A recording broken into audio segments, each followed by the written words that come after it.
বলো। বলছি ওই ফার্স্ট ইয়ারের বা সেকেন্ড ইয়ারের যে ক্লাসগুলো হচ্ছে ওগুলো ওখানে কি পাওয়া যাবে ওই ক্লাসগুলো? হ্যাঁ, ওখানে ওখানে ওইগুলোও পাওয়া যাবে। আচ্ছা আচ্ছা। ফার্স্ট ইয়ার তো এখনো ঢোকেনি, মানে ওই আর কি, মানে আমি এই লকডাউনের পর থেকে যা যা মানে এমনি এই জাস্ট আমাদের নতুন রুটিন শুরুর পর থেকে যা যা ক্লাস করাচ্ছি সেগুলো সব ওখানে পাওয়া যাবে। আচ্ছা আচ্ছা, ঠিক আছে। আসলে অনেকে আছে তো, মানে তারা কলেজ কলেজ হচ্ছে না ওই জন্য তারা বলছে। কিন্তু কলেজ না করলে তো মুশকিল, মানে একান্তই যদি কারোর না না, আমাদের কলেজের স্টুডেন্ট নয়, মানে বাইরের কলেজের স্টুডেন্ট। ও আচ্ছা আচ্ছা আচ্ছা, তাহলে অসুবিধা নেই, তাহলে অসুবিধা নেই। হ্যাঁ হ্যাঁ, যেটা ওটাতে এমনি পাবলিক করা আছে। আর আচ্ছা তারপর ঠিক আছে। আমি যেটা চেষ্টা করব সেটা হচ্ছে, ধর আমার যেসব ক্লাসগুলো আছে সেগুলো করানোর পরও যদি আমার কিছু টাইম বাঁচে, তাহলে আমি বেশ কিছু ল্যাব এক্সপেরিমেন্টস করানোর চেষ্টা করব। তার কারণ হচ্ছে সবাইকার, সব টিচারদের বাড়িতে তো আর ল্যাবরেটরি সিস্টেম নেই। আমার যেহেতু আছে ল্যাবরেটরির ব্যবস্থা, তাই আমি যতগুলো পারবো এক্সপেরিমেন্ট করিয়ে রাখবো, যাতে ঠিক আছে। সুবিধা হয়। আসলে সব কলেজ তো হচ্ছে না এখন এরকম ভাবে, ওই জন্য তারা বলছিল ওই জন্য। হ্যাঁ হ্যাঁ, ওইটার লিঙ্ক শেয়ার করে দিবি, ওই চ্যানেলটার লিঙ্ক শেয়ার করে দিবি। তাছাড়া এমনি আমার যে পার্সোনাল চ্যানেলটা আছে লার্নিটল একাডেমি, ওটাতেও প্রচুর ওই ক্যাডের যে তোদের ভিডিওগুলো, ক্যাডের ভিডিওগুলো সবই তো ওই ওই অ্যাকাউন্টটায় রয়েছে, তো ওখান থেকে ওইগুলো শেয়ার করে দিতে আচ্ছা, পারিস। ঠিক আছে ঠিক আছে। ঠিক আছে, ওকে। তাহলে শুরু করছি, রেকর্ডিং শুরু হয়ে গেছে, কোনো চিন্তা নেই, এটাও তোমরা পেয়ে যাবে। আচ্ছা, আগের দিন আমরা একটা এরকম কিছু দিয়ে করেছিলাম আর কি, আমার যতদূর মনে পড়ে। সেটা হচ্ছে, দেখতে পাচ্ছিস তো? একটু কনফার্ম কর যে দেখতে পাচ্ছিস কিনা লেখাটা। হ্যাঁ হ্যাঁ, দেখতে পাচ্ছি।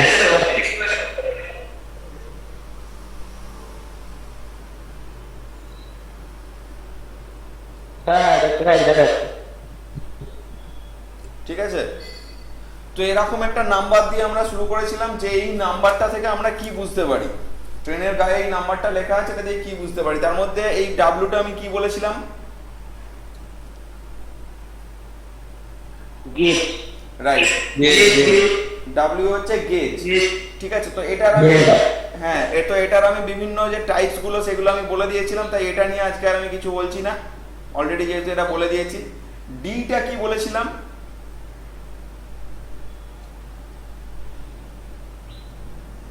পাওয়ার পাওয়ার। হ্যাঁ, তাই তো। পাওয়ার বা টাইপ অফ ট্রাকশন ইউজড।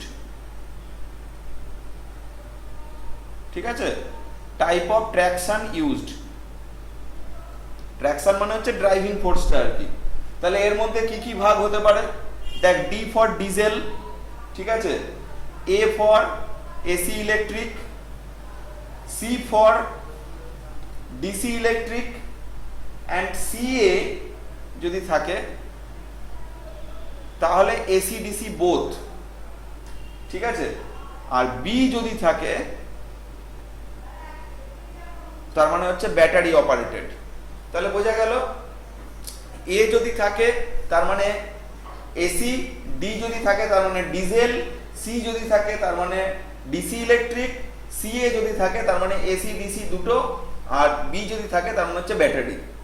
তো এগুলো হচ্ছে টাইপস অফ ট্র্যাকশন ইউজড। তারপর হচ্ছে এম, এই যেটা এম এর যে পার্টটা, এটা আমি কি বলেছিলাম, এটা দিয়ে কি বোঝা যায়? Type of load.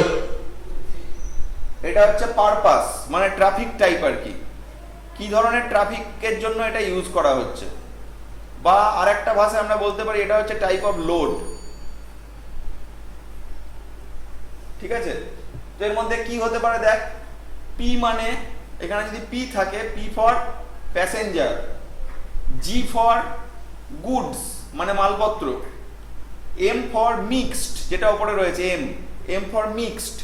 মিক্সড কথার অর্থ হচ্ছে যে তার মধ্যে মালপত্রও যাবে আবার প্যাসেঞ্জারও যাবে, যেটা কোনো নির্দিষ্ট একটা কাজের জন্য ব্যবহার হবে না। এরকম বেশ কিছু গাড়ি আছে যে যার যে মানে যে মানে কম্পার্টমেন্টগুলো আর সো ডিজাইন যে they can be used for both passenger purpose as well as for goods purpose. আমাদের লোকাল ট্রেনে এরকম দুখানা বগি থাকে, কি নাম বলতো সেগুলোর? ভেন্ডার। ভেন্ডার। রাইট, দেখবি ওর ডিজাইনটাই এমন যে ওর মধ্যে লোকের বসার সিটও আছে, আবার মাঝখানে কিন্তু মালপত্র রাখারও জায়গা আছে। এবার যদি কোনো একটা গোটা ট্রেন এরকম ভাবে তৈরি হয় তাহলে সেটা কি হবে, সেটা হবে মিক্সড। এবার হচ্ছে এস, এস ফর কি বল দেখি? এস ফর হচ্ছে সান্টার, ঠিক আছে? এস ফর সান্টার, বোঝা গেল? মানে কি দা? বুঝতে পারিস নি? সান্টার মানে? সান্টার মানে না এটা কি দা? কেউ বলতে পারবি? বল।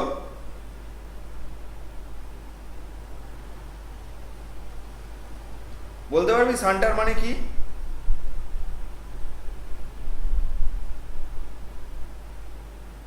দেখ না দাদা ওটা আচ্ছা, দেখ সান্টার কথাটার মানে হচ্ছে যদি কোনো একটা ট্রেন কোনো স্পেসিফিক পারপাসে ব্যবহার হয়, ঠিক আছে? কোনো স্পেসিফিক পারপাসে ব্যবহার হয়, যেমন হচ্ছে দেখ goods carrier train is okay, মানে goods carrier train can carry any goods, right? But ধর এক ধরনের ট্রেন দেখবি যে তার বগিটা মানে তার কম্পার্টমেন্টগুলো অদ্ভুতভাবে তৈরি, পুরোটাই ফুটো ফুটো করা। লক্ষ্য করে দেখেছিস পুরো কম্পার্টমেন্টটা যেন ফুটো ফুটো একটা জাল দিয়ে তৈরি, এরকম। হ্যাঁ, ব্যারাকপুর একবার এরকম দেখেছিলাম, কম্পার্টমেন্ট দাঁড়িয়ে ছিল। হ্যাঁ, এগুলো কিসে কাজে লাগে জানিস? এগুলো স্পেসিফিক কিছু গুডসের যা মানে ইয়ে করানোর জন্য, মানে কি বলবো, আরে ট্রান্সপোর্ট করানোর জন্য কাজে লাগে। যেমন হচ্ছে লোকোমোটিভ, ইয়ে ভেহিকেলস। দেখবি কারুর যদি কোনো জাংশন স্টেশনের কাছাকাছি বাড়ি থাকে, দেখবি অনেক সময় এই ধরনের ট্রেনগুলো প্রচুর গাড়ি নিয়ে যাতায়াত করছে, ঠিক আছে?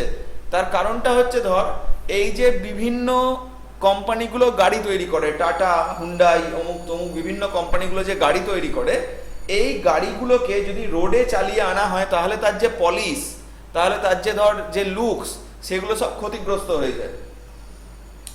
সেই জন্য কি করা হয়, সেগুলোকে ট্রেনে পাঠানো হয়। যদিও তার খরচা বেশ বেশি, তাও সেটাকে ট্রেনে পাঠানো হয়। ট্রেনে পাঠালে কি হয়, সেটা একদম ইনট্যাক্ট থাকে। তো সেই যে ট্রেনগুলো, সেই ট্রেনগুলোকে বেসিক্যালি আমরা বলবো সান্টার টাইপ ট্রেন, ঠিক আছে? আচ্ছা, আর একটা জিনিস তোদের জেনে রাখা দরকার, এই যে গুডস ট্রেন, এটাকে অনেক সময় এফ দিয়েও ডিনোট করা হয়। জি এর পাশাপাশি এটাকে অনেক সময় এফ দিয়েও ডিনোট করা হয় এখনকার সিস্টেমে। এফ ফর কি বল দেখি? কেউ বলতে পারবি?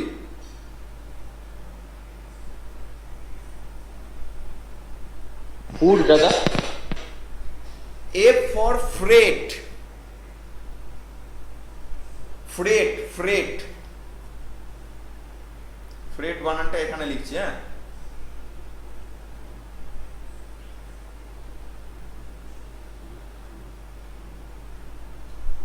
ফ্রেট কথাটার অর্থ হলো যে কোনো একটা নির্দিষ্ট বাক্সের সাইজে জিনিসপত্রকে এক জায়গা থেকে আরেক জায়গায় ট্রান্সফার করা, ঠিক আছে? ফ্রেট জেনারেলি কাকে বলে? দেখবি যাদের পার্সেল আসে, ঠিক আছে? ধর পার্সেল এলো, আমাজনের পার্সেল এলো, বা ধর ফ্লিপকার্টের পার্সেল এলো, ওইগুলো আসে হচ্ছে ফ্রেট মোডে। ফ্রেট এয়ারেতেও হয়, ট্রেনেও হয়, ট্রান্সপোর্টেও হয়। ফ্রেট মোড মানে হচ্ছে একটা বাক্স, তার মধ্যে আরো অনেক আলাদা আলাদা ডেস্টিনেশনের বাক্স, তাকে বলা হয় ফ্রেট। বোঝা গেল?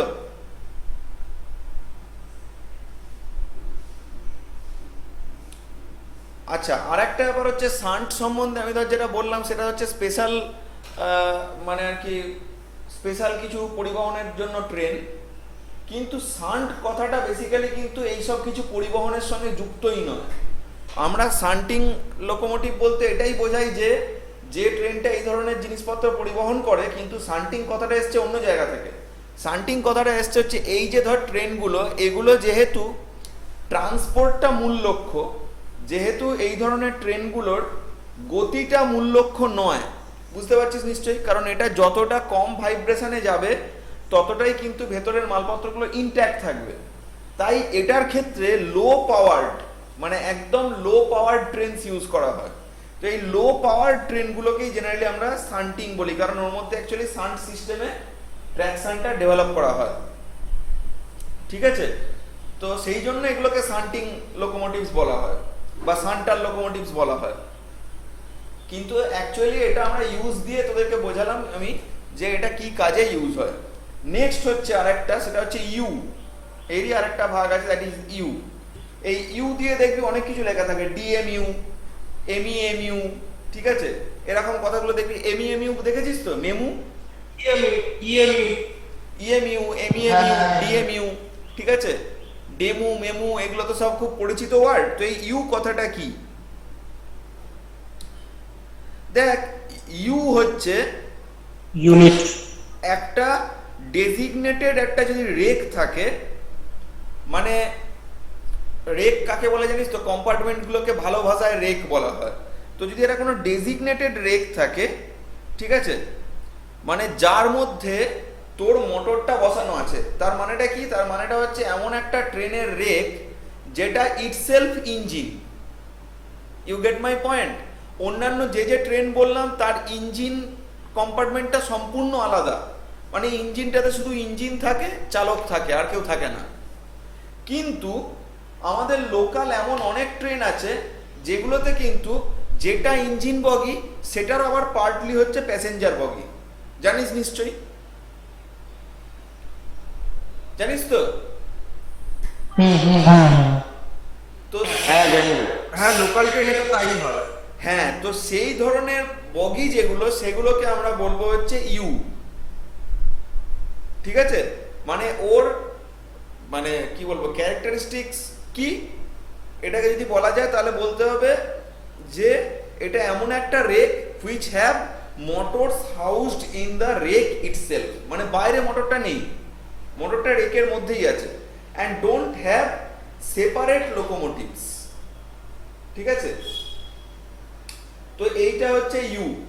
আচ্ছা, এর মধ্যে আরেকটা আছে, সেটা খুব একটা এখন আর দেখা যায় না।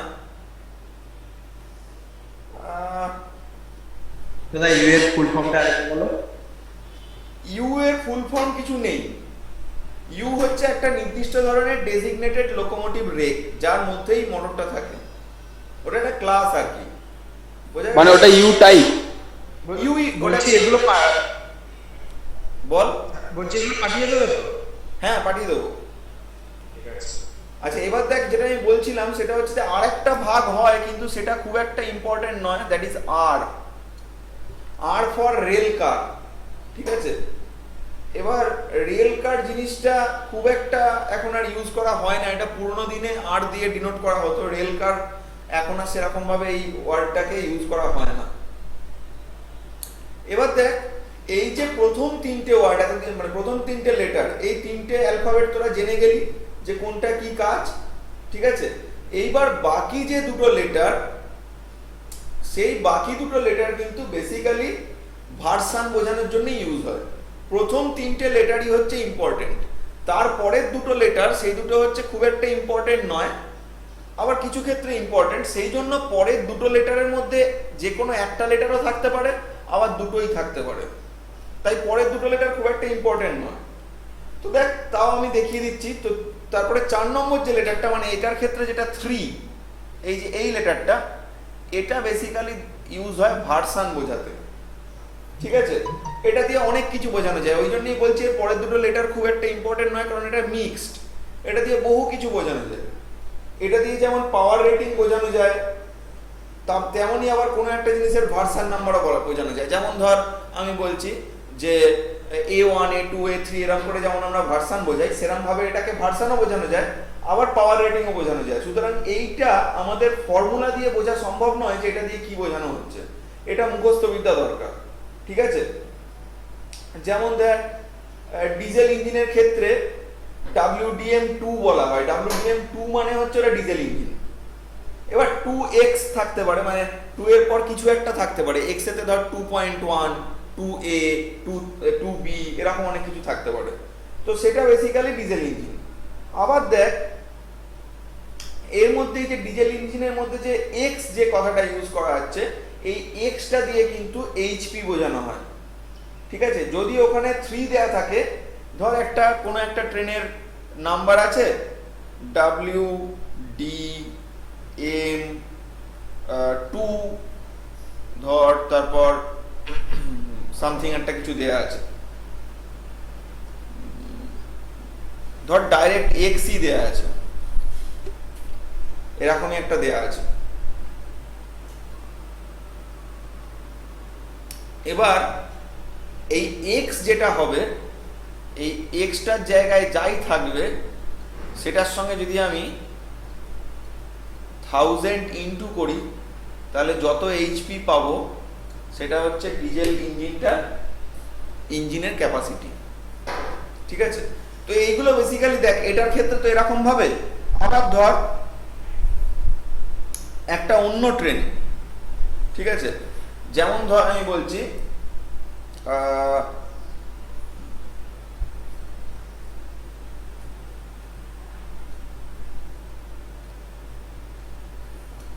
এরকম কিছু আছে, দেখ একই রকম কিন্তু দুটো দেখতে, বাট এটার ক্ষেত্রে কিন্তু অনলি ভার্সান বোঝানো হচ্ছে। ঠিক আছে, আবার কখনো কখনো এটা দিয়ে 3 ফেজ পাওয়ার না সিঙ্গেল ফেজ পাওয়ার, ভেতরে মোটরটা যেটা কাজ করছে সেটা কিরম ভাবে কাজ করছে সেটাও বোঝানো যেতে পারে। সুতরাং এর কোনো ঠিক ঠিকানা নেই। সুতরাং এই 3 নম্বর, এই 4 নম্বর এবং 5 নম্বর দুটো সাইড, এই দুটো সাইডের কিন্তু কোনো মানে সেরকম ভাবে আলাদা করে কিছু বোঝা যায় না যেটা কি। তারপর একটা দাদা, হ্যাঁ হ্যালো বল। দাদা, বলছি যেটা হচ্ছে ডি এর জায়গায় যেগুলো ডিজেল ইঞ্জিন, ওগুলো ডি এর জায়গায় ওই জায়গাটা কি থাকে? ও তো বলে দিলাম, ডি এর জায়গায় যদি এ থাকে কি থাকে, দেখ ওটা কি, এটা কি, এই যে এইটা। ও আচ্ছা আচ্ছা, বুঝতে পেরেছি। মানে মেইন সোর্স হিসেবে এটা তো এসি বা ডিসি বা ব্যাটারি, যদি ডিজেল ইঞ্জিন হয় সেক্ষেত্রে মেইন সোর্স তো স্যার মানে ওইটা, মানে কি বলবো ইঞ্জিন, মানে যেটা হচ্ছে মানে ওটা ওখানে তো ব্যাটারি কিংবা এসি ডিসি ইউজ করা হচ্ছে না।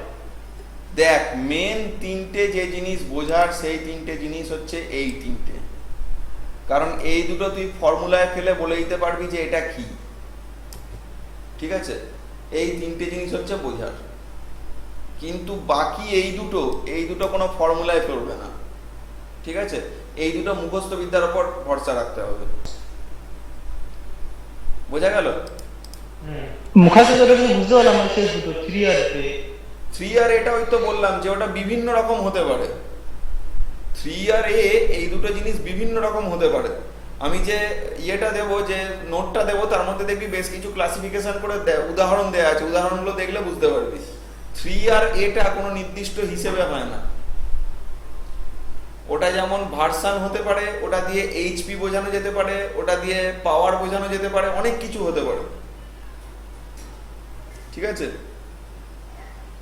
মানে ধর আমি বলছি, ধর WAM কোন একটা ইঞ্জিনের নাম, WAM1 ধর।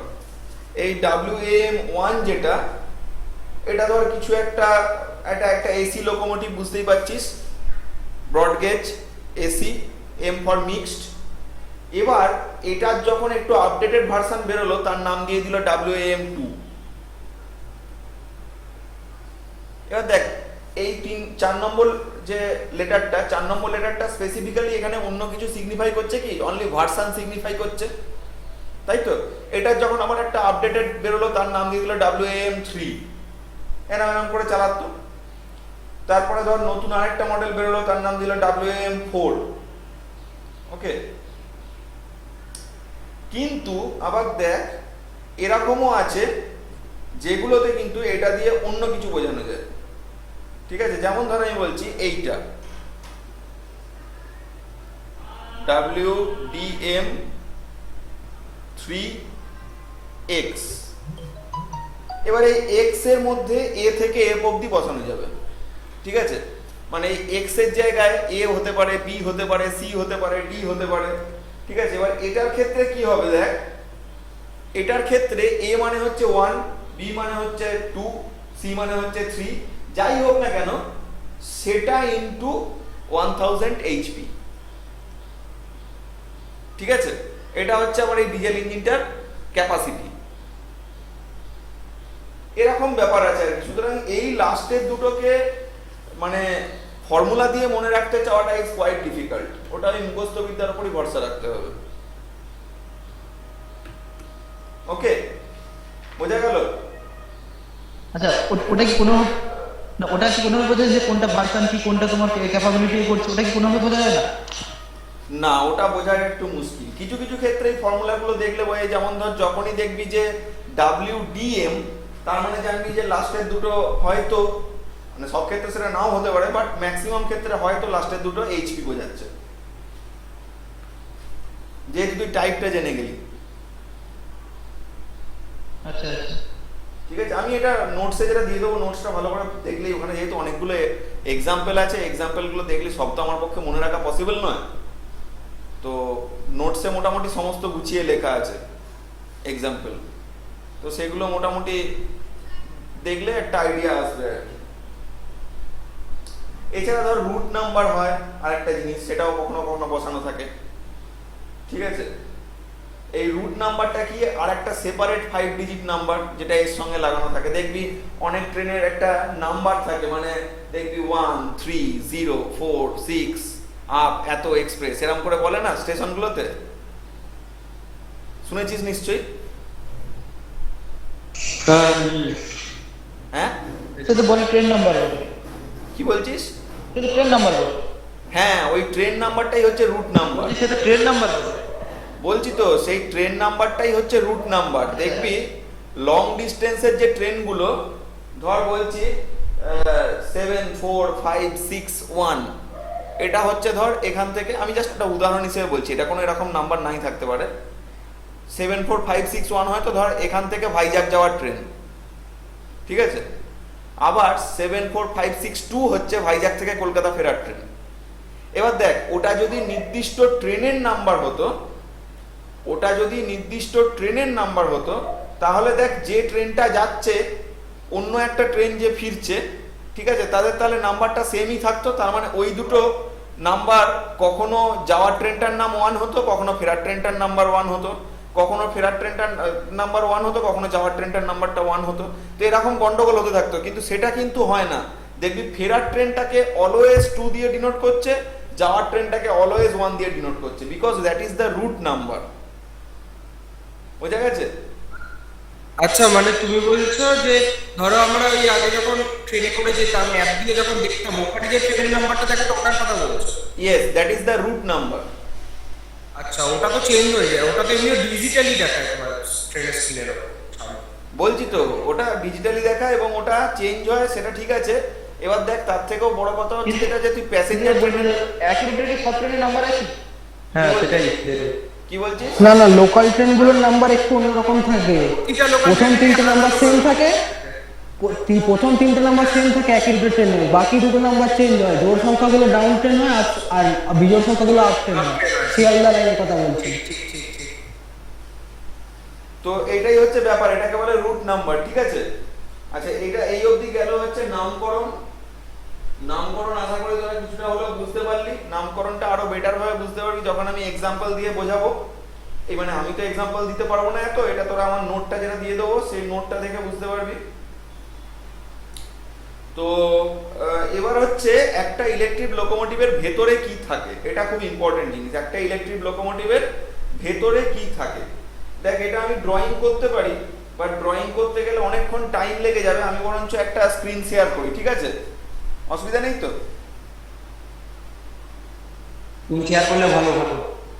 স্ক্রিন শেয়ার করলেই আমার মনে হয় ভালো হয়।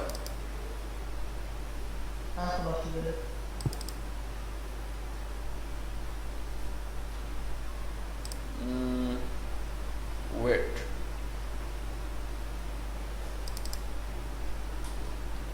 আমি একটা কাজ করি, আমার যে নোটটা বানানো আছে সেই নোটটারই স্ক্রিনটা শেয়ার করি।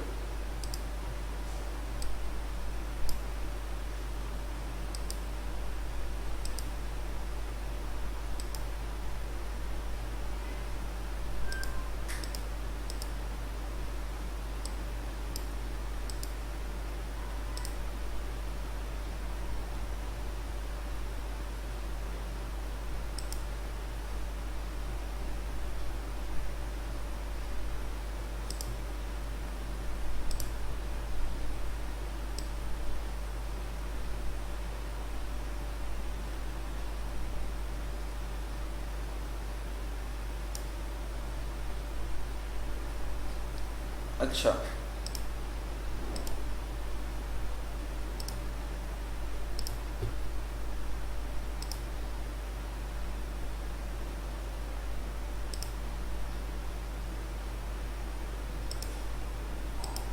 দেখ তো দেখতে পাচ্ছিস কিনা?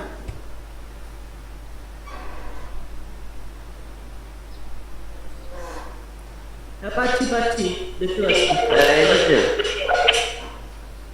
ঠিক আছে, তো এইটা হচ্ছে একটা ট্রেনের ইন্টারনাল ব্লক ডায়াগ্রাম। ঠিক আছে, একটা ট্রেনের ইউনিটের, ধর আমি যদি একটা ইলেকট্রিক লোকোমোটিভ দেখি, তাহলে একটা ইলেকট্রিক লোকোমোটিভের ইনসাইডের ব্লক ডায়াগ্রামটা এটা। এবার দেখ, তার আগে যেটা তোদেরকে বলে এসেছি সেটা হচ্ছে যে লোকোমোটিভের টাইপগুলো জানিস তোরা, ডিসি আছে, এসি আছে, এসি ডিসি বোথ আছে। ঠিক আছে, এবার দেখ জেনারেলি আমরা প্রথম যেটাকে দেখবো সেটা হচ্ছে একটা AC electric locomotive. AC electric লোকোমোটিভের মধ্যে কি থাকছে দেখ, অনেকগুলো সিস্টেম আছে। যে সিস্টেমগুলো তোদের যদি বুঝতে হয় তাহলে সেই সঙ্গে তোদের পাওয়ার ইলেকট্রনিক্সটাও পড়তে হবে। এক সেকেন্ড, আবার কেউ একটা জয়েন হতে চাইছে, সুজয় বিশ্বাস। 60 জন আছে, অ্যাটেন্ডেন্স দেখ এখন যদি তুলে রাখিস বেটার। তো দেখ, একটা এসি লোকোমোটিভের একটা মডার্ন একদম যে এসি লোকোমোটিভ আছে তার মধ্যে দেখ মেন, আমি যদি শুরু করি, আচ্ছা আমার মাউসের কার্সারটা দেখতে পাচ্ছিস?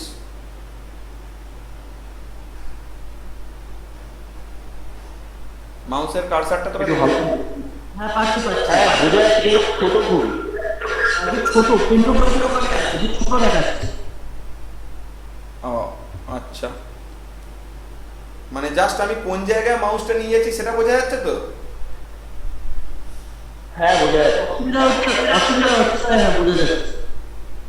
ঠিক আছে, তো দেখ এই প্যান্টোগ্রাফ থেকে আমরা ব্যাপারটাকে শুরু করব, কারণ এটাই হচ্ছে সোর্স, রাইট?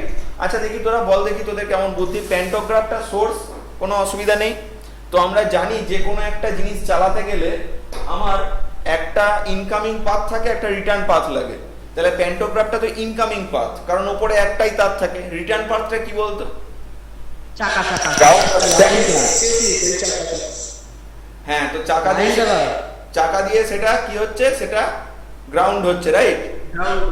হ্যাঁ, তো কথা হচ্ছে যেটা সিঙ্গেল ফেজ সিস্টেম, তো ground single phase system, right? তো সেটাই হচ্ছে ব্যাপার। এটা জেনে রাখা উচিত আর কি যে কোনো কারণে। এটা একটা খুব মানে মুখরোচক ইন্টারভিউ কোয়েশ্চেন। ঠিক আছে, এটা ইন্টারভিউ কোয়েশ্চেন, খুব মানে কমন একটা ইন্টারভিউ কোয়েশ্চেন। বলে যে বলো তো দেখি, ট্র্যাকশন তো পড়েছো, ট্র্যাকশনেতে এই ওপর দিয়ে তো একটা ইনকামিং পাথ এলো, আউটগোয়িংটা কোথায়? তো যাই হোক, এবার দেখ ওপরের যে প্যান্টোগ্রাফ দিয়ে যে সোর্সটা কানেক্ট হচ্ছে, যে পাওয়ারটা কানেক্ট হচ্ছে, সেটা দেখ। হ্যাঁ বল। দাদা বলছি, তুমি বললে না যে চাকা দিয়ে সার্কিটটা কমপ্লিট হচ্ছে, হ্যাঁ, তো তখন চেঞ্জ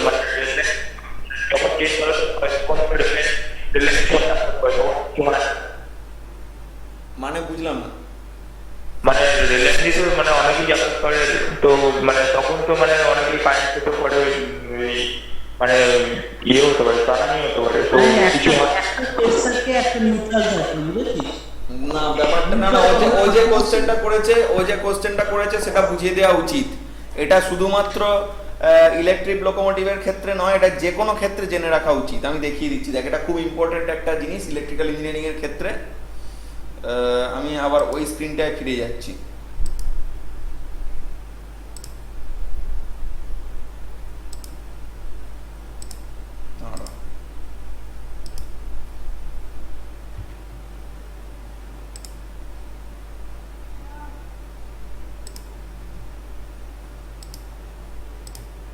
বোর্ড দেখতে পাচ্ছিস তো?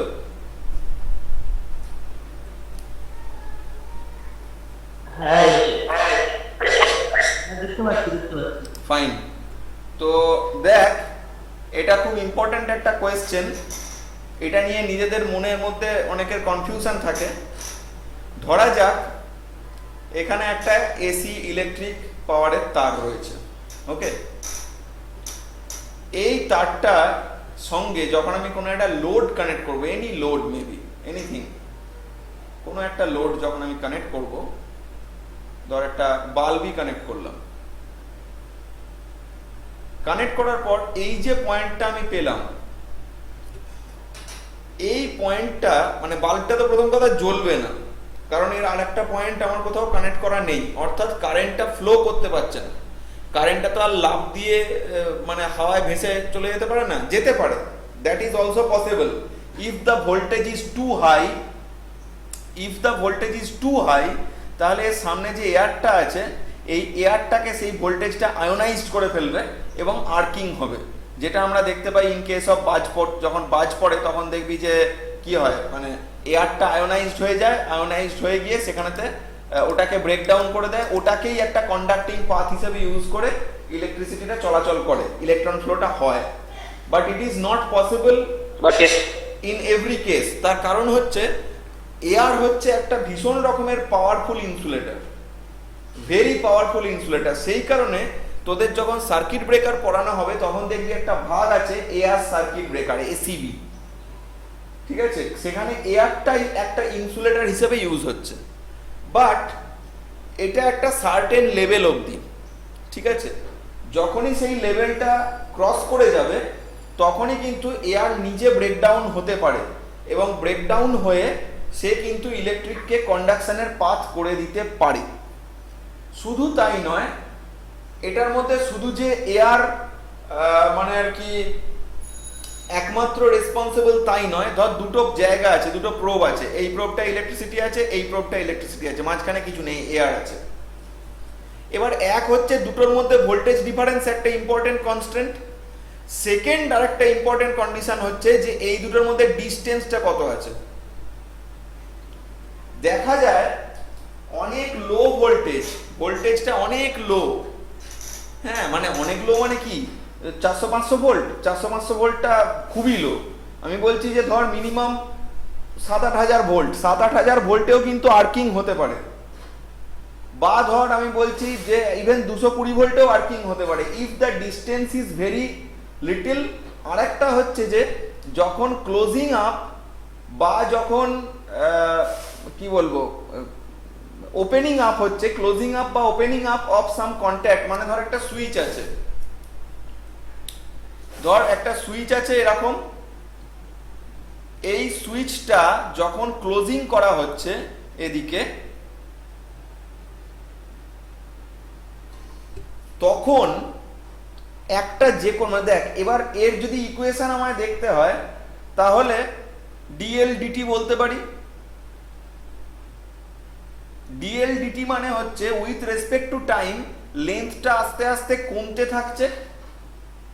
এইবার এই করতে করতে করতে করতে এমন কোনো একটা টি টাইম আসছে, টি এক্স টাইম আসছে, যখন লেন্থটা টেন্ডস টু জিরো, ভীষণই কম, তখন কিন্তু দেখা যাচ্ছে ওই লো ভোল্টেজ মানে 220 ভোল্ট বা আমি বলছি যে ওই রকম একটা ভোল্টেজেও কিন্তু আর্কিং পসিবল, খুব মাইক্রো লেভেলের হলেও আর্কিং পসিবল। ঠিক একই জিনিসটা হচ্ছে যখন একটা বন্ধ সুইচকে খোলা হচ্ছে, কারণ একটা বন্ধ সুইচ মানে কন্ট্যাক্টটা মেক করে রয়েছে, পুরো কন্ট্যাক্টটা লেগে রয়েছে, তাতে কোনো আর্কিং হওয়ার কথা নয়। কিন্তু যখন ওপেন আপ করা হচ্ছে for the first few very micro seconds, very micro seconds, তখন কিন্তু সেটা এমন একটা নির্দিষ্ট ডিস্টেন্সে থাকছে যে ডিস্টেন্সটা কিন্তু খুবই কম, এবং সেই কারণে কিন্তু সেইখানে আর্কিং হচ্ছে। তোরা যখন দেখবি বোর্ডে সুইচ অন অফ করিস তখন একটা মাইক্রো লেভেলের আর্কিং দেখতে পাস, একটা ফ্ল্যাশ দেখতে পাস, তার কারণটা হচ্ছে এটাই, সেখানেও কিন্তু এয়ারটা ব্রেকডাউন হচ্ছে, মাইন্ড ইট। তো এখন কথা হচ্ছে যে তার মানে আমি যে পয়েন্টটায় ছিলাম যে এইরকম একটা বাল্ব যদি থাকে, সেই বাল্বের ভোল্টেজটা যদি একটা মডারেট ভোল্টেজ থাকে, তাহলে সেই মডারেট ভোল্টেজে এখানকার এয়ারটা ব্রেকডাউন হবে না, তার মানে বাল্বটা জ্বলবে না, কারেন্টটা এই অবধি এসে স্ট্যাগন্যান্ট হয়ে থাকবে, এটা আর কোনো দিকে যেতে পারবে না। বাট সে যাওয়ার ভীষণ রকমেরই চেষ্টা করবে, কারণ সবসময় দুটো পয়েন্টের যদি ভোল্টেজ ডিফারেন্স, যেমন যদি দুটো জায়গায় জলের হাইট ডিফারেন্স থাকে এবং তাদের যদি একটা টিউব দিয়ে জুড়ে দেওয়া থাকে, ইন দ্যাট কেস কি হবে, দুটো জায়গার মধ্যে জলটা যতক্ষণ না সমান হচ্ছে ততক্ষণ চেষ্টা করবে ফ্লো করার। তেমনি কারেন্টের ক্ষেত্রে যদি কারেন্টটা কেন তৈরি হচ্ছে, দুটো পয়েন্টের ভোল্টেজ ডিফারেন্স হচ্ছে বলে, তাই যখনই সে সুযোগ পাবে চেষ্টা করবে নিউট্রালাইজ হওয়ার, অর্থাৎ ভোল্টেজ ডিফারেন্সটা জিরো করার, এবং সেটা করবে যতটা তাড়াতাড়ি করা যায় ততটা সম্ভব, যতটা ফাস্ট করা যায়। ওকে, তো সেই কারণেই ও চেষ্টা করবে কিন্তু খোঁজার যে কোনো একটা পাথ যাতে ও নিউট্রালাইজ হতে পারে। এবার আমরা জানি যে এটাকে যদি আমাদের পজিটিভ পোটেনশিয়াল ধরা হয়, গ্রাউন্ড হচ্ছে infinite negative potential, infinite negative potential. Okay, because ground is the source of infinite electron supply. তুই গ্রাউন্ড থেকে যত খুশি ইলেকট্রন তুলতে পারিস, গ্রাউন্ড তোকে কিছু বলবে না এবং গ্রাউন্ডের তাতে কিচ্ছু এসে যাবে না। সেই জন্য অলওয়েজ এ চায় কিরকম, যে কোনোভাবে গ্রাউন্ডেড হতে। এনিওয়ে, মানে আমরা দেখি নিউট্রাল দিয়ে ফ্লো করছে, বাট সেটাও কিন্তু অ্যাকচুয়ালি গ্রাউন্ডে ফিরে যাচ্ছে। বিকজ আমাদের বাড়ির যে নিউট্রাল সাপ্লাইটা দেওয়া থাকে, যে কোনো একটা ট্রান্সফরমার, যে আমাদের ডিস্ট্রিবিউশন ট্রান্সফরমার 3টে কয়েল আছে, তো তার 3টে কয়েলে 3টে সাপ্লাই আসছে বাইরে থেকে হাই ভোল্টেজ, সেটা স্টেপ ডাউন হচ্ছে, ঠিকই আছে। কিন্তু আমি যদি সেকেন্ডারি সাইডটাও দেখি, তাহলে কিন্তু দেখা যাবে যে 3টে কয়েল এইরকম ভাবে শর্ট করা আছে, শর্ট করে এই জায়গাটা গ্রাউন্ড করে দেওয়া আছে, আর বাকি 3টে থেকে আমাদের সাপ্লাই দিচ্ছে, আর এইটা থেকে আমাদের নিউট্রাল দেওয়া হচ্ছে। তার মানে বেসিক্যালি আমাদের যে নিউট্রালটা দেওয়া হচ্ছে সেটাও কিন্তু গ্রাউন্ড। ওকে, সবসময় নিউট্রাল গ্রাউন্ড হয় না তো, হ্যাঁ, সবসময় নিউট্রাল গ্রাউন্ড থাকে না। যদি না থাকে কোনো ডিস্ট্রিবিউশন ট্রান্সফরমারে, তাহলে সেই ডিস্ট্রিবিউশন ট্রান্সফরমারের ইনস্টলেশনটাই যে করেছে সে মহামূর্খ। না, যেমন নালের বলো না, অনেক সময় নিউট্রাল দিয়ে দেখবে হালকা হালকা কারেন্ট ফ্লো করে, সেটার কারণ আলাদা, সেটা হালকা হালকা চলে।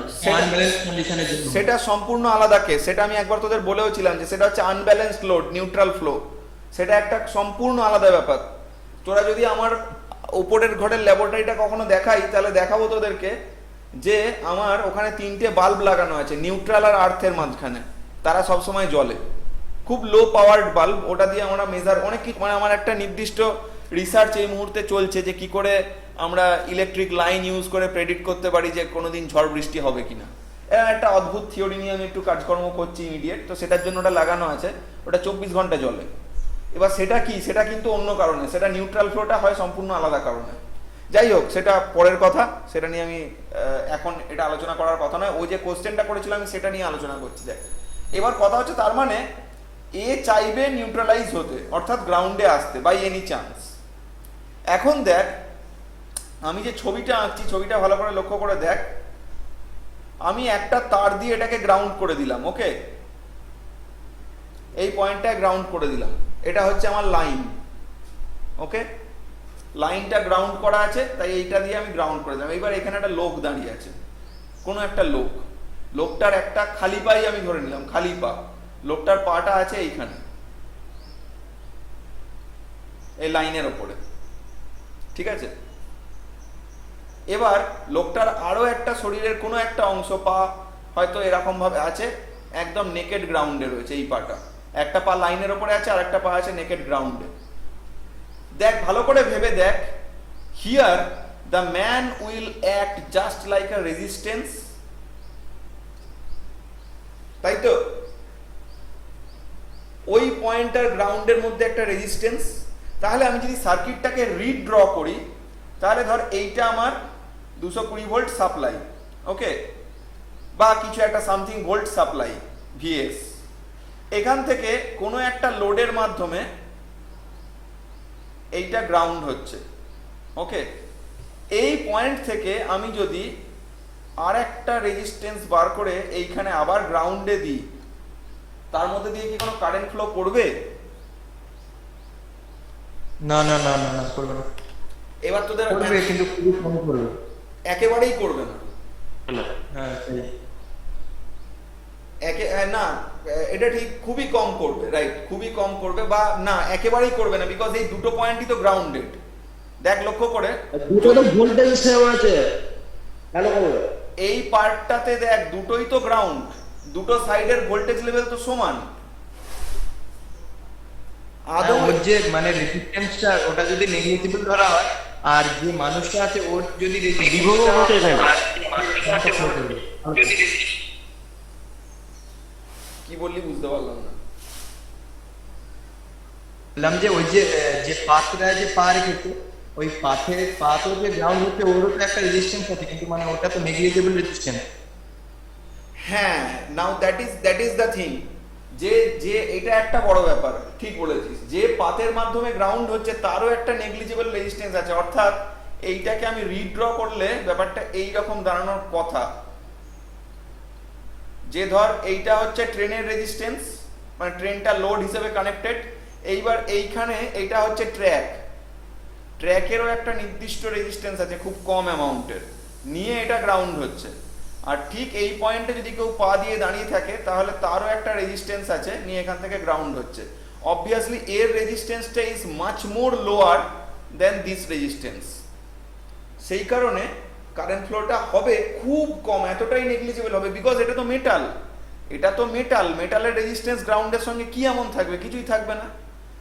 তাই এটা দিয়েও সামান্য পরিমাণে কারেন্ট ফ্লো হবে না যে তা নয়, কারেন্ট ফ্লো হবে, কিন্তু সেটা এতটাই নেগলিজিবল অ্যামাউন্ট, যেহেতু আমরা জানি যে দুটো যদি রেজিস্ট্যান্স ইন প্যারালাল থাকে তাহলে তার মধ্যে যেটা মানে লোয়ার রেজিস্ট্যান্স সেখান দিয়ে ম্যাক্সিমাম কারেন্টটা ফ্লো করে, হায়ার রেজিস্ট্যান্সের দিকে খুব নেগলিজিবল কারেন্ট ফ্লো করে। তো সেই কারণে এর মধ্যে দিয়ে কারেন্ট ফ্লোটা এমন কিছু হবে না। নাও এখানে আরেকটা ইম্পর্টেন্ট কনস্ট্যান্ট আছে, লাইনটা যদি ঠিকঠাক গ্রাউন্ডেড না থাকে, কারণ আমরা জানি লাইনটাকে জেনারেলি স্লিপারের ওপর বসানো থাকে, তাই লাইনের তলা থেকে তার বের করে নিয়ে গিয়ে সেটাকে গ্রাউন্ড করতে হয়, গ্রাউন্ডের বক্স থাকে ওই জন্য। সেইটা যদি কোনোভাবে কেটে গিয়ে থাকে এবং মানে ওটা তো আর একটা থাকে না, অসংখ্য থাকে, খানিকটা দূরে দূরে এই লাইনটাকে গ্রাউন্ড করা থাকে। তো যাই হোক, সবকটা যদি কোনোদিন আনফর্চুনেটলি কেটে যায় তাহলে obviously that is a chance, যদিও সেটা তুলনামূলক কম, তাও that is a chance technically. কোশ্চেনের অ্যান্সার পেয়েছিস?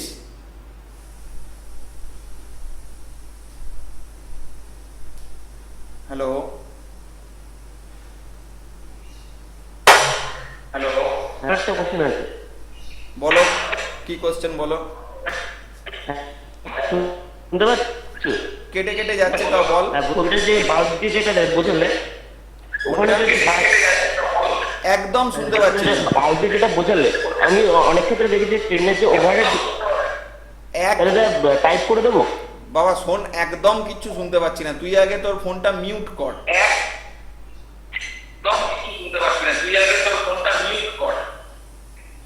মানে আমার সাউন্ডটাকে অফ কর, মানে ফোনের ভলিউমটাকে ডাউন কর, নিয়ে এমনি কথা বল।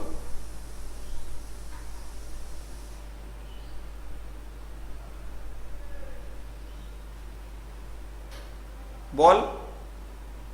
হ্যাঁ দাদা, এবার শুনতে পাচ্ছ? হুম।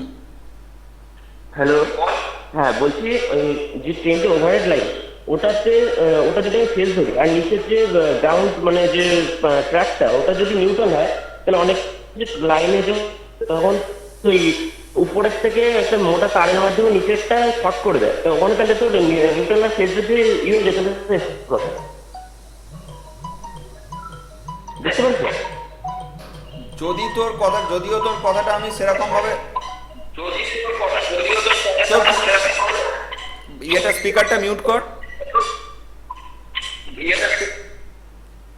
যদিও তোর কথাটা আমি ঠিকঠাক ভাবে বুঝতে পারলাম না, তাও আমি আন্দাজ করে নিচ্ছি যে তুই যেটা বলতে চাইছিস সেটা হচ্ছে যে ওপরের যে লাইন, ওপরের যে সাপ্লাই লাইনটা, সেটার সঙ্গে আরেকটা তার জোড়া থাকে অনেকটা উঁচু থেকে, তুই কি সেটার কথা জিজ্ঞেস করছিস? না না না, ওটার কথা বলছি না, বলছি ওই মানে স্নেপ তো কাজ হয় মানে কোনো তখন তো মানে পাঁচটা শর্ট করা থাকে একটা মোটা তারের মাধ্যমে, যখন লাইনের কাজ হয় তখন সেটা তো স্পার্ক হওয়ার কথা, মানে নিউট্রাল সেটে এক হয়ে যায়। আরে ওটা লোকাল গ্রাউন্ডিং করা হয় রে, যখন কাজ করা হয় ওটা এনশিওর করে যে যাতে কোনোভাবে কেউ ঝাড় না খেয়ে যায় লাইন। ও আচ্ছা, ও ওইটার কথা বলছে, আসলে ওর কথাটা এত ডিস্টর্টেড হয়ে যাচ্ছে। আইসোলেট করে ওটাকে লোকাল গ্রাউন্ডিং করে নেওয়া হয়। হ্যাঁ শোন, তাহলে যখনই কোনো এইচটি লাইনে কাজ করা হয়, যে আমরা যে কোনো ইন্ডাস্ট্রিতে হোক বা পাওয়ার সাপ্লাইয়ের ক্ষেত্রে যখনই কোনো এইচটি লাইনে কাজ করি, তখন দুদিকে আমাদেরকে লোকাল গ্রাউন্ডিং করতে হয়। ধর একটা সাপ্লাই লাইন আছে, তো এই সাপ্লাই লাইনটা ধর দুদিকেই কানেক্টেড, মানে একটা নির্দিষ্ট সেগমেন্ট, ধর দাঁড়া এক সেকেন্ড, এটা আমি মুছে দিচ্ছি তাহলে বোঝানো সুবিধা। ধর একটা সাপ্লাই লাইন গেছে, এরকম একটা সাপ্লাই লাইন গেছে, তিনটে এরকম লাইন গেছে কোনো একটা জায়গাতে, এদিকে টাওয়ার আছে, এদিকেও টাওয়ার আছে। এবার কোনো একটা কারণে মাঝের লাইনটায় ফল্ট হয়েছে, মাঝের লাইনটা আমাদেরকে রিপেয়ার করতে হবে। ধরো মাঝের লাইনটাকে যদি আমায় রিপেয়ার করতে হয়, এবার দেখ আমি কিন্তু জানি না যে এর এদিকে জায়গাটা কোথায় গেছে। এমন তো হতেই পারে যে এর এদিকে যেখানেতে সাপ্লাইটা এসছে, এটা ধর আমি জানি যে এটা হচ্ছে আমার যেখান থেকে সাপ্লাই অল্টারনেটর রয়েছে সেখান থেকে আসছে, মানে আমার পাওয়ার হাউস থেকে আসছে এটা।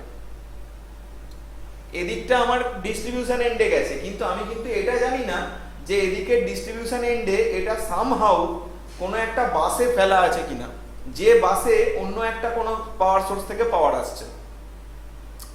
সেটা যদি হয়, সিনক্রোনাইজ বাস যদি থাকে, সেক্ষেত্রে কিন্তু আমি যদি এখানকার লোকজনকে বলি যে ভাই পাওয়ার কাট অফ করে দাও, শাটডাউন দিয়ে দাও, সে হয়তো পাওয়ার শাটডাউন দিয়েও দিল, তারপরেও কিন্তু এখানে পাওয়ার ফ্লো করে আসতে পারে। That is a big chance. এবং সেই কারণেই লোকে কখনোই মানে কোনো রকম রিস্ক না নেওয়ার জন্য এদিকে এদেরকে বলে শাটডাউন দিতে, এদিকেও যদি কোনো সাবস্টেশন থাকে তাদেরকেও জানিয়ে রাখে যে কাজ হচ্ছে। তারপরেও কিন্তু প্রত্যেকটি লাইন থেকে, প্রত্যেকটা লাইন, এই 3টে লাইনের প্রত্যেকটা থেকে যদি ইয়ে করা হয়, তাহলে 3টে লাইন থেকেই কিন্তু আলাদা আলাদা করে এখানে একবার গ্রাউন্ড করবে। একটা বিরাট বড় আঁকশির মতো লাঠি থাকে এই কাজটার জন্য। আবার এই সাইডটা থেকেও গ্রাউন্ড করবে, ঠিক আছে, জাস্ট ফর সেফটি। যদি কোনোভাবে পাওয়ার ফ্লো করে যায়ও তাতে যাতে কিছু না হয়। কিন্তু সত্যি কথাটা কি জানিস, সবচেয়ে নির্মম সত্যি কথা, সেটা হচ্ছে যে এই যে তারগুলো ইউজ করা হয়, এই যে তারগুলো ইউজ করা হয়, এই তারগুলো খুব ঠিকঠাক গ্রেডের ইউজ করতে হয়। অনেক সময় হয় এমন যে ঠিকঠাক গ্রেডের তার ইউজ হয় না, এবং তার ফলে যেটা হয় সেটা হচ্ছে যে এই লাইনটার রেজিস্ট্যান্স, এই যে এই লাইনটা, এর রেজিস্ট্যান্সটা এর থেকে বেশি হয়ে যায়, অনেক ক্ষেত্রে হয়। এবং সেই কারণে কিন্তু মানে অনেক দুর্ঘটনা ঘটেছে আর কি অতীতে। তাও ম্যাক্সিমাম ক্ষেত্রে এটা একটা বড় প্রোটেকশন দেয় এই পার্টটা, এই দুটো পার্টে। বোঝা গেল? দাদা আরেকটা কারণে করা হয়, ওখানে অফ করে দেওয়া হয়, সেক্ষেত্রে হচ্ছে ওখানে একটা ক্যাপাসিটি এফেক্ট রয়ে যায়, ওই ক্যাপাসিটি এফেক্টটাকে নিউট্রালাইজ করার জন্য করা হয়। হ্যাঁ, সেটা তো মানে পুরো সম্পূর্ণ আলাদা জিনিস। ক্যাপাসিটিভ এফেক্ট দেখ, তারের যদি একটা নির্দিষ্ট সেকশন আমি নিয়ে নিই, সেই সেকশনটার ক্যাপাসিটিভ এফেক্ট লো, কিন্তু আমি যদি হোল নেটওয়ার্কটা ধরি তাহলে তার যথেষ্টই ক্যাপাসিটিভ এফেক্ট থাকে। হ্যাঁ, এবার তুমি ধরো একটা মানে দুটো সার্কিট ব্রেকারের মধ্যে তো অনেকটা ডিসটেন্স থাকে না, হ্যাঁ, তাদের যদি ক্যাপাসিটি এফেক্ট হয়ে যায়, তো সেটা একটা কজ। আর মেন কজ হচ্ছে এইটাই, যাতে কোনো রকম ভাবে মানে ভুল করে যদি কেউ পাওয়ার অন করে দেয়, হতেই পারে। ধর এরকম কেস অনেক ক্ষেত্রে হয়েছে, ইনফ্যাক্ট মানে আমি তো জানি সিএসসির অনেক ক্ষেত্রে এরকম ঘটনা ঘটেছে। বা ধর রেলেও কিছুদিন আগে খুব একজন প্রতিভাবান একজন খেলোয়াড় ছিল, ব্যাডমিন্টন প্লেয়ার বোধহয়, রেলে কাজ করতো ওই ইয়েতে, যেটা শিয়ালদার কাছে যেটা আছে সেইখানকার লোকো সেটটায় কাজ করতো। সে ওই রকম কাজ চলাকালীন একজন সুইচ অন করে দিয়েছিল, একজন বড় অফিসার। তো সেখানেই ও ইলেকট্রোকিউটেড হয়, এবং তারপরেও সে একদিন না দুদিন হসপিটালে বেঁচে ছিল, তারপর মারা যায়। খুব প্রতিভাবান খেলোয়াড় ছিল, মানে তোর ন্যাশনাল লেভেল প্লেয়ার ছিল। যাই হোক, তো এরকম মিসহ্যাপ অনেক জায়গায় ঘটে। এবার রেলের ক্ষেত্রে কি হয়, একটাই লাইন 25,000 ভোল্ট, ওই 25,000 ভোল্টকে সবসময় ঠিকঠাক ভাবে গ্রাউন্ডিংও করা পসিবল হয় না, ফলে মানে দেয়ার আর রিস্ক। মানে সোজা কথা হচ্ছে, যদি কেউ বোল্ট দেখার পরেও লাইন, মানে জেনারেলি কি হয় জানিস, যখন কোথাও শাটডাউন নেওয়া হয়, যে হ্যান্ডেলটা দিয়ে অন করা হয়, সেই হ্যান্ডেলটার উপরে একটা শাটার বোর্ড ঝুলিয়ে দেওয়া হয়। সেই বোর্ডে লেখা থাকে যে শাটডাউন চলছে, হ্যান্ডেল তুলবেন না, এরকম লেখা থাকে। তারপরেও যদি কেউ সেটাকে খেয়াল না করে হ্যান্ডেল তুলে দেয়, আর কি করা যাবে? নরমালি তো দুটো লাইন লক থাকে। হ্যাঁ, নরমালি তো দুটো বলছি এটা গ্রাউন্ড করা ছিল না? হ্যাঁ, মানে প্রথমে তো একটা লাইনটা গ্রাউন্ড করা ছিল না, আবার একটা আইসোলেটর থেকে দুটোই ওপেন করে দেওয়া হলো। আমি শুনতে পাচ্ছি না। আর তুই যেটা বলছিস শুনতে পাচ্ছি, আর একজন কেউ একটা কিছু বলছে, আমি সেটা শুনতে পাচ্ছি না। বলছি ওটা গ্রাউন্ড করা ছিল না লাইনটা, তুমি যে বললে পাওয়ার অন করে দিয়েছিল, তাই দুপাশে গ্রাউন্ড করে নেয় তুমি বললা লাইনের কাজের সময়। না না না না, সুইচ অন করে দিয়েছিল। খবরগুলো পড়ে দেখবি ভালো করে। সুইচ অন করে দিলেও তো ওখানে গ্রাউন্ড করা থাকে, তা সেক্ষেত্রে হয়তো গ্রাউন্ড তো করা থাকে দুপাশে। গ্রাউন্ড তো করা থাকে, সেক্ষেত্রে হিউজ কারেন্ট ফ্লো হলে তো তোমার যে কন্ডাক্টর আছে কন্ডাক্টর মেবি মেল্ট পড়ে যাবে। দেখ ব্যাপারটা হচ্ছে যে সে ইন্টারনাল হয়তো সার্কিট ব্রেকারই অফ হয়ে যাবে গ্রাউন্ড থাকলে। হ্যাঁ সার্কিট ব্রেকার তো অফ হয়ে যায়, সঙ্গে সঙ্গে সার্কিট ব্রেকার ট্রিপ পড়ে যায়, কিন্তু তার মধ্যে যা হয়ে যাওয়া সেটা হয়ে যায়। মানে গ্রাউন্ড করা থাকলেও হয়ে যায়। হ্যাঁ গ্রাউন্ড করা থাকলেও হয়ে যায়। হিউম্যান বডি গ্রাউন্ড করা থাকলে না হওয়ার কথা, না হওয়ার কথা, কারণ গ্রাউন্ড করা থাকলে অটোমেটিক সার্কিট ব্রেকারটা ট্রিপ পড়ে যাবে এবং সঙ্গে সঙ্গে লাইন কেটে যাবে, এবং তার আগে যেটুকু আসার এই দুটো পয়েন্টের মাঝখানের অংশটা জেনারেলি কারেন্ট ফ্লো করার কথা নয়। কিন্তু দেখা যায় যে আমি যেটা বললাম যে ওই যে গ্রাউন্ডিং ওয়্যারগুলো সেগুলো সবসময় ঠিকঠাক গ্রেডের হয় না, সেই কারণে একটা নির্দিষ্ট টাইম নেয়। মানে দেখ ফল্ট কিরকম হয় তোরা পরে পড়বি। এই যে রিলে, এই রিলের আবার বিভিন্ন টাইপ আছে। ইনভার্স টাইম ডিফারেন্সিয়াল রিলে বলে এক ধরনের রিলে হয়, অর্থাৎ যত বড় ফল্ট হবে তত তাড়াতাড়ি ট্রিপ হবে। ঠিক আছে, জেনারেলি পাওয়ার সিস্টেমের প্রোটেকশনের জন্য এই জাতীয় জিনিসপত্র সব ইউজ করা হয়, সব বুঝলাম। কিন্তু তারপরে হিউম্যান বডি এমন একটা নাজুক জিনিস যে সামান্য একটা টাইমের জন্য যদি তার মধ্যে দিয়ে কারেন্টটা ওই লেভেলের কারেন্ট ফ্লো করে তাহলে তাকে বাঁচানো যায় না। বুঝা গেছে? সম্পূর্ণ বডি পুরো ইভাপোরেট হয়ে যাবে, সব জল বেরিয়ে যাবে। এবার দেখ একটা জিনিস তোদের মাথায় রাখতে হবে, যে ভদ্রলোকের কথা বললাম সেই ভদ্রলোক 2 দিন হসপিটালে বেঁচে ছিলেন। এক হয়তো তার গুড ফিজিক ছিল, সেটা হতে পারে, কিন্তু তার থেকেও বড় কথা যেটা, সেটা হচ্ছে যে নিশ্চয়ই যতটা অ্যামাউন্টের কারেন্ট ওর বডির মধ্যে দিয়ে ফ্লো করার কথা ছিল, যদি এমনি ডাইরেক্ট অন হয়ে যেত, সেটা নিশ্চয়ই হয়নি, না হলে তার বডির কিছু পাওয়া যেত না, জাস্ট পুড়ে যেত। কিছুদিন আগে একটা ছেলে মালদহে সুইসাইড করেছিল, সেই ভিডিওটা ফেসবুকে খুব ভাইরাল হয়েছিল। দেখেছি একদম ছোঁয়ামাত্রই ধরে গেছিল। হ্যাঁ একদম জাস্ট লাইনটাকে, মানে জাস্ট উপরের পাওয়ার লাইনটাকে টাচ করেছিল, 1 সেকেন্ডের মধ্যে জ্বলে গেল গোটা বডিটা। নিশ্চয়ই দেখেছিস তোরা। হ্যাঁ, তো ওই ক্ষেত্রে বুঝতেই পারছিস যে সেক্ষেত্রে এবার দেখ সে কিন্তু ডাইরেক্টলি গ্রাউন্ডেড নয়, সে কি দাদা বলছি যে ই প্রজেক্টের আমাদের একটা গুগলের মিটের লিংক দিল ই প্রজেক্ট গ্রুপে। আচ্ছা তাহলে সেটাতে জয়েন কর। ঠিক আছে, তাহলে আজকের ক্লাসটা এখানে শেষ করি। আর সৌভিক, হ্যালো হ্যাঁ বল। হ্যালো, হ্যাঁ বল। লাস্টে কি বলছিল, লাস্টেরটা কি বলছিলে বলে দাও, যে সেটা পুরো রাউন্ড ছিল না। দেখ যখন একটা হিউম্যান বডি কোনো একটা তারকে টাচ করছে, তার তো অপোজিট এন্ডটা গ্রাউন্ডে লাগতে হবে, রাইট? তার অপোজিট এন্ডটা তো গ্রাউন্ডে লাগতে হবে। হ্যাঁ বলো। তো এবার ভেবে দেখ, সেই যে ভিডিওটা, তাতে একটি ছেলে যে উপরে উঠেছিল সে কিন্তু জুতো টুতো পড়েছিল। শুধু তাই নয়, সে কিন্তু ট্রেনের মাথায় উঠেছিল।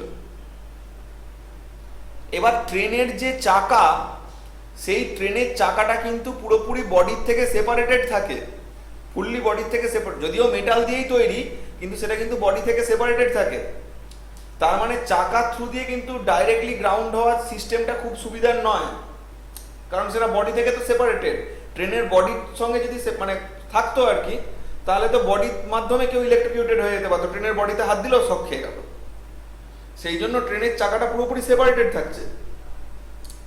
তা সত্ত্বেও ওই ছেলেটা যখন ওপরে উঠেছিল তখন সে কিন্তু শক খেলো এবং ইলেকট্রিকিউটেড হলো। কেন হলো বল দেখি? তার তো পাটা গ্রাউন্ডে ছিল না, তাহলে সে ইলেকট্রিকিউটেড হলো কি করে? আমি একটা সিম্পল কথা বলছি, রেল লাইনের তারে কাক বসে দেখেছিস? হ্যাঁ সেটা বলে সে গ্রাউন্ড তো হয়ে যাচ্ছেই, মানে ভোল্টেজ ড্রপটা হয়তো তার মধ্যে দিয়ে কম হচ্ছে, কিন্তু সে তো গ্রাউন্ডের মধ্যে দিয়ে কারেন্ট ফ্লো করে যাচ্ছে না। কি করে গ্রাউন্ডের মধ্যে কারেন্ট ফ্লো করছে? হাউ, মানে হোয়াট ইজ দ্য, মানে আই মিন প্রসেস? বলছি যে ট্রেনের যে বডি আছে তার সাথে যে চাকা আছে তাদের মধ্যে রেজিস্ট্যান্স খুব হাই হয় না, যে কারেন্ট ফ্লো করতে পারবে না। হ্যাঁ এটা ঠিক, এটা একদম ঠিক, এটা একদম ঠিক। ওই জন্য মেবি হয়তো 20,000 ভোল্টে বা 25,000 ভোল্টের হয়তো তোমার ওর মধ্যে হয়তো 20,000 ভোল্ট ড্রপ হয়েছে, আর বাকি 5K ভোল্ট হয়তো ট্রেনের মাধ্যমে ড্রপ হয়েছে।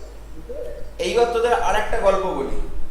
সেটা হচ্ছে তোরা শিয়ালদা স্টেশনে নজর করে দেখবি যে ট্রেনটা এসে অনেক ক্ষেত্রে, সব ক্ষেত্রে হয় না কিন্তু অনেক ক্ষেত্রে সামনের দুটো পয়েন্টে এসে ঠেকে যায়। সব ক্ষেত্রে হয় না, ডাম্পার থাকে, ডাম্পারগুলো ঠেকে যায়, আবার অনেক ক্ষেত্রে ঠেকেও না। ঠিক আছে, এই যে ড্যাম্পারগুলো, এই ড্যাম্পারগুলো কি, এগুলো বডির পার্ট, সেগুলো যদি ঠেকে থাকে তাহলে কিন্তু সেগুলো ডাইরেক্ট গ্রাউন্ডকে একটা পাথ প্রোভাইড করবে। আরো একটা ব্যাপার আছে, যদি ধর গ্রাউন্ড নাও হয়, একটা মেটালের ইলেকট্রন অ্যাফিনিটি একটা নর্মাল জিনিসের ইলেকট্রন অ্যাফিনিটি থেকে বেশি, নিশ্চয়ই জানিস। একটা ইলেকট্রনের মানে একটা মেটালের ইলেকট্রন অ্যাফিনিটিটা অনেক বেশি। এবার ধর কোনো একটা মেটাল সেটা গ্রাউন্ডের খুব কাছাকাছি আছে, ধর একটা, যখন আমি এমনি পাওয়ার ওয়্যারটা দেখছি সেটা গ্রাউন্ড থেকে অনেক উপরে আছে, অনেক উপরে আছে, তার ফলে তার কি হচ্ছে, তার ফলে তার গ্রাউন্ডের মাধ্যমে আর্কিং করার পসিবিলিটিটা কমে যাচ্ছে। কিন্তু যখন একটা মেটাল মানে মানুষের বডি হয়ে যখন মেটালটা আসছে, মেটালের এক পাশটা কি হচ্ছে, সেই পাশটা গ্রাউন্ডের অনেক কাছাকাছি থাকছে, ফলে সেইটার মাধ্যমে কিন্তু ইলেকট্রনের একটা মানে টেন্ডেন্সি থাকবে গ্রাউন্ডে জাম্প করার। তার মানে কি, কিছুটা অ্যামাউন্টের ইলেকট্রন গোটা ট্রেনটা ড্র করে নেবে ওই বডির মধ্যে দিয়ে। সেইটুকু কারেন্টই যদি ফ্লো করে একটা মানুষের বডির মধ্যে দিয়ে, সেই বডিটা কিন্তু সঙ্গে সঙ্গে চলে যাবে। ডাইরেক্ট গ্রাউন্ডে যদি হতো তাহলে ওই বডিটা পুরো ফেটে যেত। কাক ফেটে যায় দেখেছিস? জাস্ট ওটা বাস্ট করে যেত। কিন্তু না দেখিনি এখন। যেহেতু ওটা ডাইরেক্ট গ্রাউন্ডে হয়নি, সেহেতু আগুন ধরে গেছে, হিটেড হয়ে আগুন ধরে গেছে। তো এই পার্টগুলো খুব মানে একটা সেনসিটিভ ব্যাপার, এগুলো নিয়ে বেশি আলোচনা না করাই বেটার। দাদা ব্যাপারটা হচ্ছে, হ্যালো, এই দেখো, তোমার যদি কোনো বডির কি বলে রেজিস্ট্যান্স 1 মেগা ওহম হয় এবং ওর মধ্যে দিয়ে যদি 1 মিলিঅ্যাম্পিয়ারও কারেন্ট ফ্লো হয়, তাহলেও তুই ভাবো মোটামুটি 1000 ওয়াটের উপরে কারেন্ট মানে পাওয়ার ড্রপ হয়ে যায়। রাইট। তো অত পাওয়ার তো একটা বডি নিতে পারবে না, না হাইট হবে ওই, ওর জন্য যে হিট ডেভেলপ হবে, ওতে বডি যত জল আছে সব ইভাপোরেট করে যাবে ইনস্ট্যান্টলি। তো সেই কারণেই এই সব প্রবলেমগুলো দেখ সব দিক থেকেই বিপদ হওয়ার চান্স আছে। এটা জেনে রাখিস যে যারা ইলেকট্রিক্যাল পড়ছে তারা যদি কখনো পাওয়ারের রিলেটেড চাকরি করে, সেটা রেল হতে পারে, মানে রেলের মেইনটেনেন্স হতে পারে, লোকোমোটিভের যেটা তোর লোকো পাইলট সেটা বলবো না, কিন্তু আমি বলছি মেইনটেনেন্স হতে পারে, বা ধর কোনো একটা ডিস্ট্রিবিউশন যে ডিসিএল টিসিএল আছে তাদের কোনো কাজ হতে পারে, বা সিএসসি হতে পারে, বা ধর টাটা বা অমুক তমুক জায়গায় যদি কেউ চাকরি করে তাদেরও কিন্তু আলাদা আলাদা পাওয়ার সিস্টেম আছে, পাওয়ার স্টেশন আছে। যেমন তোদের আকাশ চক্রবর্তীকে নিশ্চয়ই চিনিস, তোদের অনেক বেশ কিছু বছর আগেকার সেই আকাশ চক্রবর্তী কিন্তু এখন টাটার পাওয়ারটা দেখে, পাওয়ারের একটা পার্ট দেখে। তো সেই কারণে সেখানেও তাকে কিন্তু একদম র পাওয়ার নিয়ে কাজ করতে। যখনই তোদের এইরকম কাজের ফিল্ড আসবে মাথায় রাখিস, সেটা মানে হচ্ছে মানে ওই অনেকগুলো সাপ একটা মেঝেতে চলে বেড়াচ্ছে, তার মধ্যে পা বাঁচিয়ে বাঁচিয়ে চলা। তুই হয়তো লাঠি দিয়ে সেগুলোকে সরানোর ব্যবস্থা করতে পারিস, কিন্তু সে যে তেড়ে এসে কামড়ে দেবে না এরকম কোনো ঠিক ঠিকানা নেই। যখনই দাদা, হ্যাঁ বল। বলছি যে অনেক সময় দেখবে যে তারগুলো বসে থাকে তোমার ইসের লাইনের উপর, মানে ওটা তো শক খায় না সব রকম, মানে ওই ব্যাপারটা কি হয়?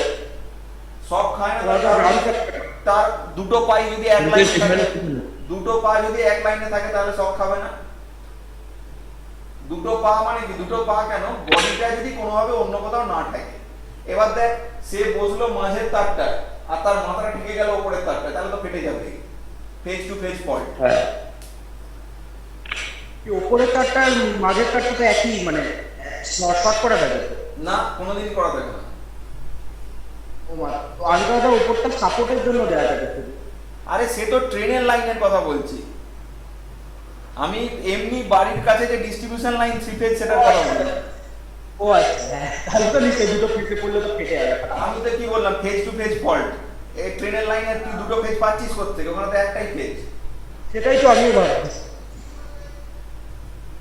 ঠিক আছে, তাহলে আজকে তোদের এর পরের যে প্রজেক্টের ক্লাসটা আছে সেটা কে নেবে দেখ, সেটা জয়েন কর। আর সৌভিক, সৌভিক কি বেরিয়ে গেছে নাকি রে? হ্যালো, ঠিক আছে, তাহলে তোরা ওই অ্যাটেন্ডেন্সটা আমায় পাঠিয়ে দিস, ঠিক আছে? সৌভিক বোধহয় বেরিয়ে গেছে নাকি? ঠিক আছে, ঠিক আছে, তাহলে ওকে বলিস, তাহলে ওকে বলিস যে অ্যাটেন্ডেন্সটা, না সৌভিক আছে। যাই হোক, ঠিক আছে, তাহলে ওকে বলিস অ্যাটেন্ডেন্সটা পাঠিয়ে দিতে। ওকে, না আমি বেরোলাম, খেয়ে নিতে হবে, একদম কম টাইম আছে, 5 মিনিটের মধ্যে খেয়ে দিয়ে আবার ঢুকতে হবে। ঠিক আছে, তাহলে টাটা। ওকে, দাদা অ্যাটেন্ডেন্সের ব্যাপারটা কি বললে? হ্যাঁ